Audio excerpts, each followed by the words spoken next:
போகும்.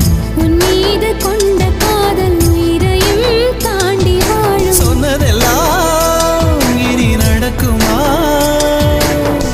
நடக்கும் நடக்கும், நான் கூட சொல்கிறேன். அழகே பிரம்மனிடம் மனு கொடுக்க போயிருந்தேன், நீ என் மனைவியாக வேண்டும் என்று.